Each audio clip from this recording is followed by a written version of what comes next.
Peggy 12.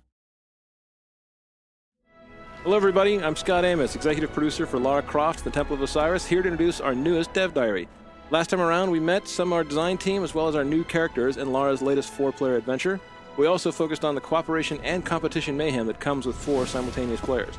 Today, we're here to talk about one of the defining pillars and a fan favorite of this franchise, puzzles. We're lucky to have with us our lead level designer and the puzzle design guru of both Guardian of Light and Temple of Osiris, Jeff Wajcs. Amos. Wajcs. Yeah, it's a thrill for me to be on the Lara Croft franchise. As you mentioned, I was on Guardian of Light, and when this chance came up at Crystal, I was excited to jump back into it.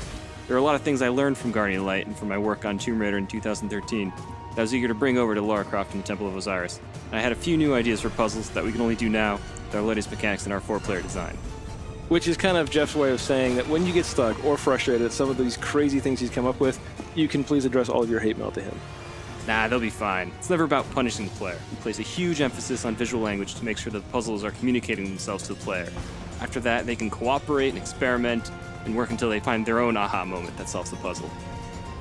Which is, honestly, for us, that's the fun, to see people get through this game, to play it front to back, to see everything. And the game is fully playable in single player. And co-op, people need to work together, though, right? Since we have 2 different classes, we split up their skill sets, so then we have these custom cooperative puzzles. As we said from our last diary, we've got archaeologists and gods. I'll let Jeff talk a little bit about their skills, but certainly having these characters that have different things. Jeff, give us a few examples of how these guys work together and the kind of things they can do. Sure, so the grapple line is a returning feature from Guardian of Light. It gains a powerful ability with 4 players, in that each player is their own grapple point, so you can maneuver in a lot of new and exciting ways. The Egyptian gods bring the Staff of Osiris to the table, which shoots a beam of light which solves puzzles and can manipulate anything in the world that has these glyphs of Osiris baked onto them. So even like, when you had Teltec and Lara, where you had kind of these 2 different classes that were split up in the last game, right? Now we're talking about having these kind of puzzles where people not only have to work together, but even on the timing side of it. We talked about it with the last playtest. We watched people playing, saying, okay, I'm going to hold the staff, 1, 2, 3, and then they let go too early. Their friend jumps across, dies in the pit of spikes. Those seem like those great kind of cooperative puzzles that we're kind of striving for. Exactly. It's one of the fun challenges of designing puzzles that can scale from 1 players to 4 players. We try to add new interactive elements as more players enter the game. One of the simple examples that you'll see here is that in single player, Lara must manipulate the mirrors to destroy the rifts in Duat using the Staff of Osiris. Whereas in co-op, one of the gods must use their staff to lower this platform while Lara manipulates the mirror, and then another one shoots the staff to destroy the rifts. And it's just one example without giving too much away.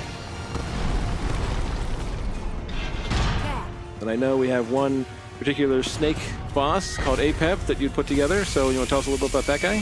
So yeah, this is Apep. He had rather humble beginnings. It was me, the designer, who first modeled and animated him and threw him into the game. And the first prototypes had these weak spots on his back that only the Staff of Osiris could affect. And then even after single player, I remember we'd actually done it once where you had bunches of mirrors around the level, and then for multiplayer you started upgrading that a little differently. So we had this rough version that works with 1 player, and then we had to, how do we make it scale up for 2 players, 3 players, 4 players? How do we balance the puzzle elements with the combat? It's really taking these really bare-bone ideas and iterating through them with the rest of the team to bring it to its full fruition. It's important with these types of action puzzles and bosses that the player should know immediately what they need to do, and the real challenge comes from executing and working together to get that done. And that's where all the fun and hilarity ensues. Having a hand and a voice in everything that we build, we can make pretty extensive changes in a short time, kind of like the Oracle's Chamber area. Sure, we do a bunch of internal and external playtesting. This is one area where we really felt the need to inject a new flavor, a new theme into the game. So here's where we highlighted one of the elemental effects that hadn't gotten a lot of attention yet from us, which is poison. And this gave our artists an excuse to go crazy with the green, and the designers reauthored the combat to focus on poison.